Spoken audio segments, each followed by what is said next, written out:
Arizona Democrat and centrist fiscal hawk Kyrsten Sinema has apparently signed off on the Inflation Reduction Act, but getting her support came, of course, at a cost. And it's a cost that regular people are going to bear, never the wealthy.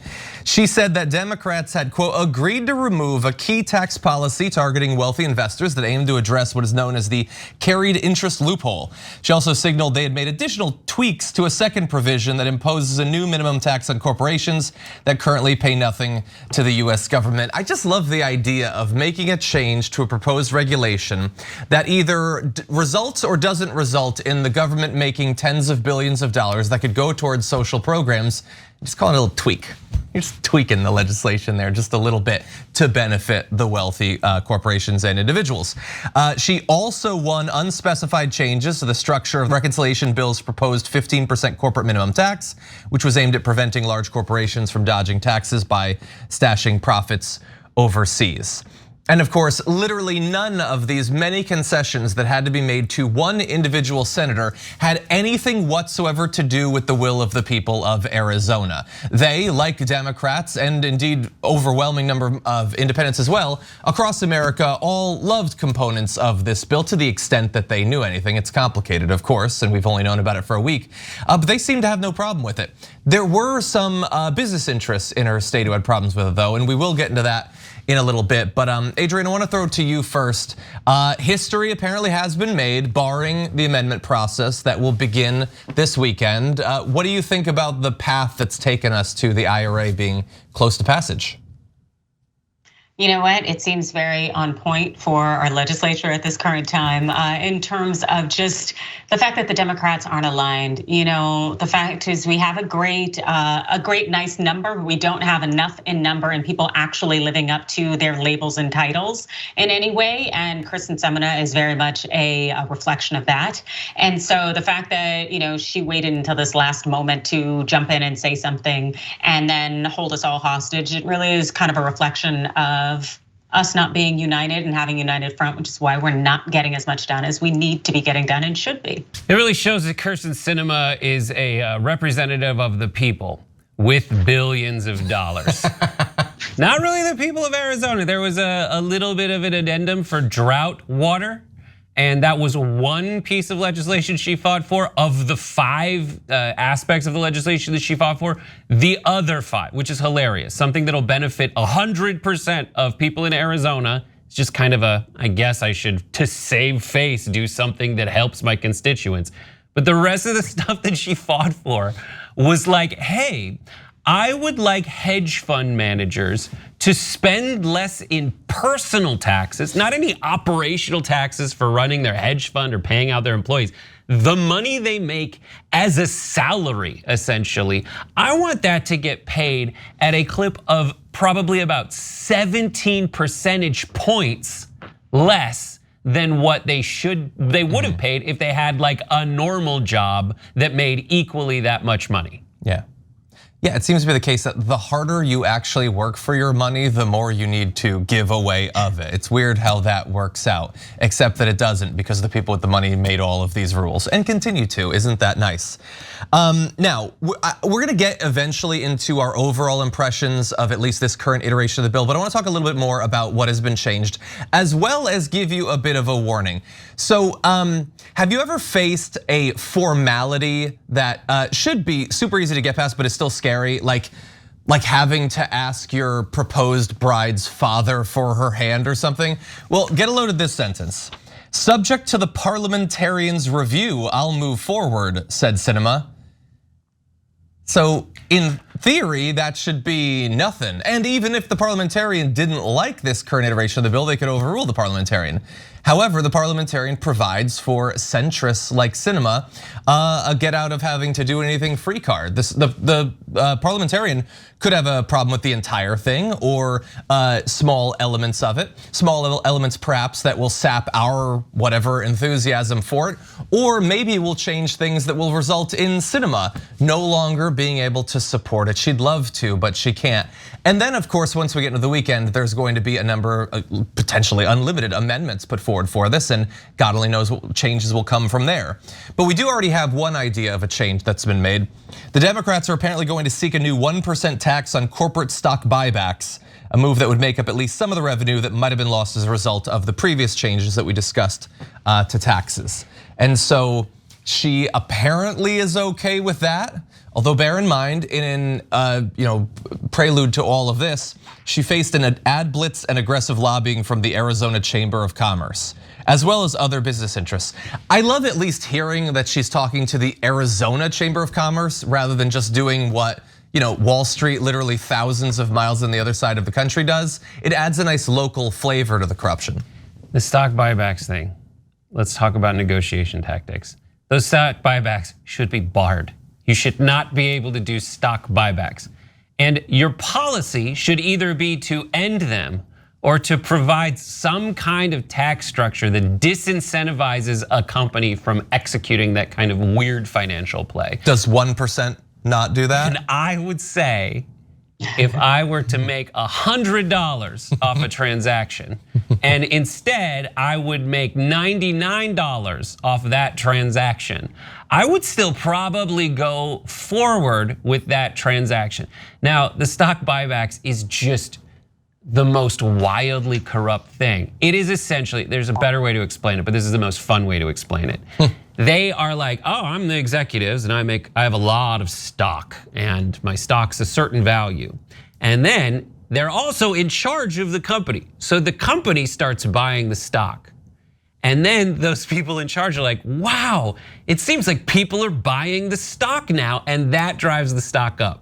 We don't know how that happened, but somehow the stock's up, and it's the stock market. So capitalism means that, or the free market means that it's basically worth what you say it's worth.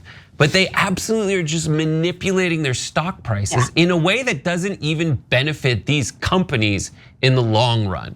What they should be doing with that money is making capital investments in their future, but this weird fiduciary responsibility some of them might have, might even legally in some cases bar them from doing something that benefits their shareholders in the long run, because the shareholders are like, well, my quarterly money's due, so please drive up the stock prices because I hold shares in that stock. It is so insane.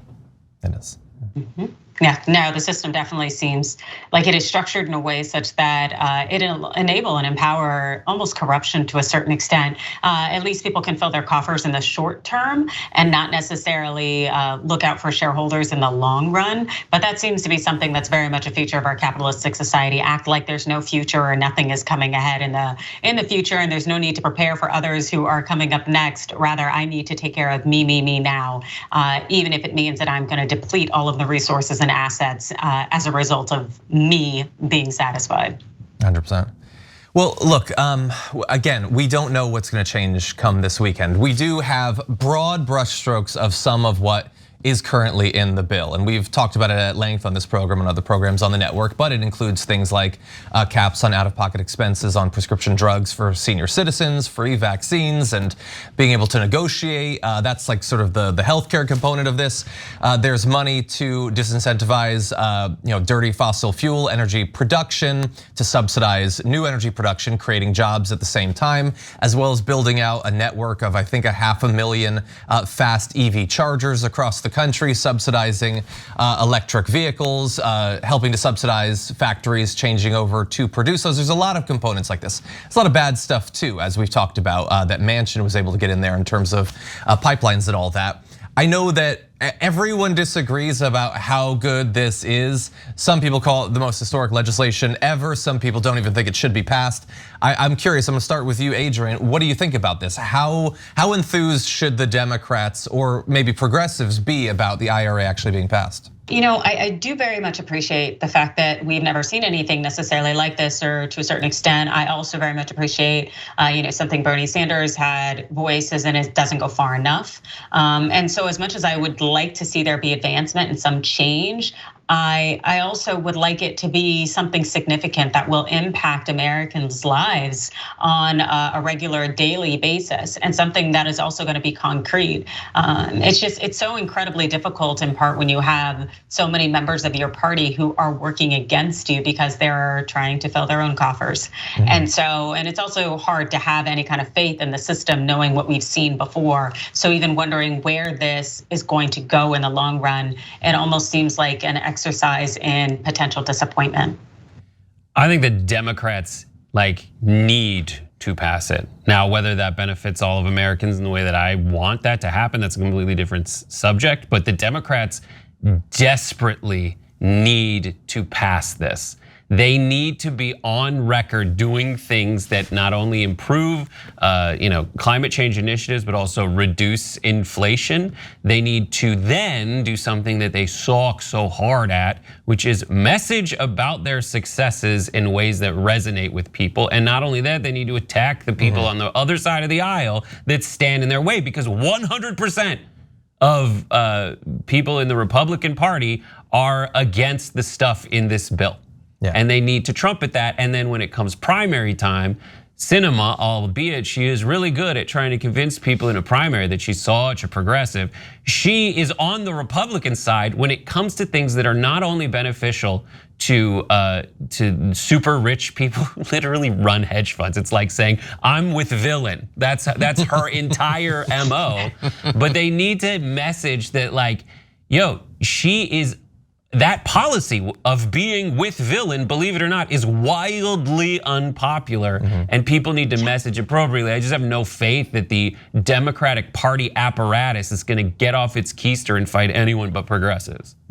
Yeah, 100%. Well, and we know, I haven't seen polls in at least a few months, but she had tanked among Democrats inside of Arizona, which is good, not only because I want her to, she's the devil, but also the fact that a politician took wildly unpopular stands. And when I say that, normally we just mean it should be unpopular, but people don't pay attention, or they don't understand it, or the media clouds it. But in this case, they saw it and they changed their opinion of her based on it, which is novel. And I would love to see more of that, honestly. Let's get some of that in West Virginia. Maybe we could export some. But anyway, in terms of this bill, the changes that she made to the taxes all watered down what could have been potentially good changes to the tax code. But that said, from my evaluation, I didn't expect anything of this to happen. The most important individual part of it to me is the climate components here. So to my mind, if it didn't have any of the tax stuff, I would have been perfectly fine with it. And honestly, the only reason it's in there is because of Joe Manchin, because he supposedly cares so much about deficits. And I guess he's sort of showing it by insisting that this is in here. And so I guess that's good. The climate components could have been far stronger. They're undercut needlessly in a couple of different areas that give massive amounts of money to corporations.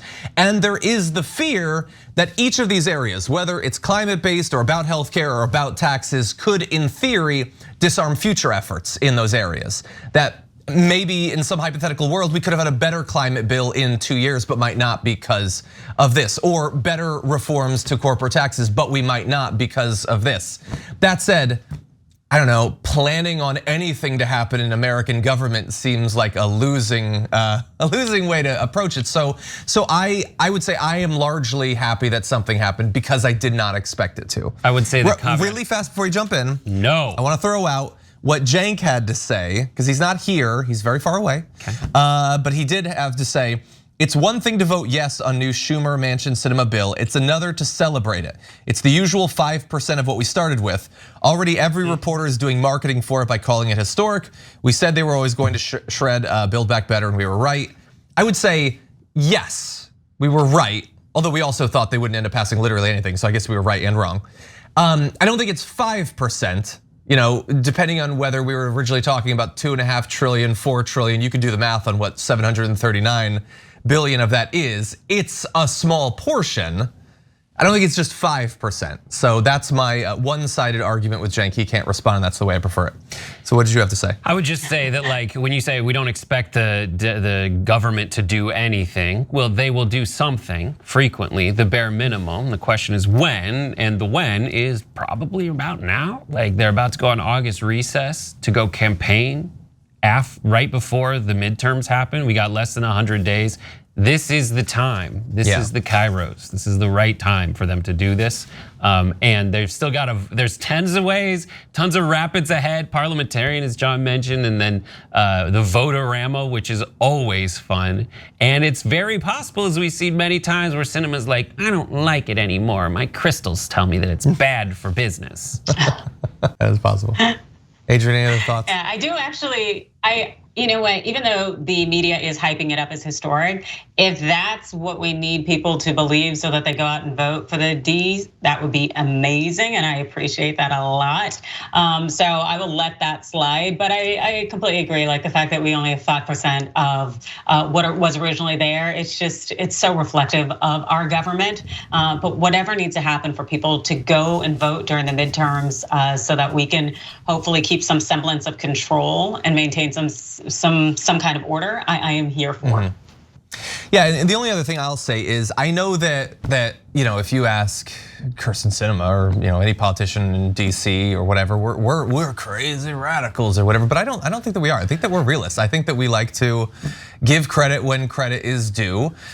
We have been calling not only for legislation, for instance, to address the climate crisis, but also far more generally, just calling for the Democrats to literally act like they don't want to get absolutely clobbered in the midterms. And this is, in theory, again, assuming that it happens, this is them doing something.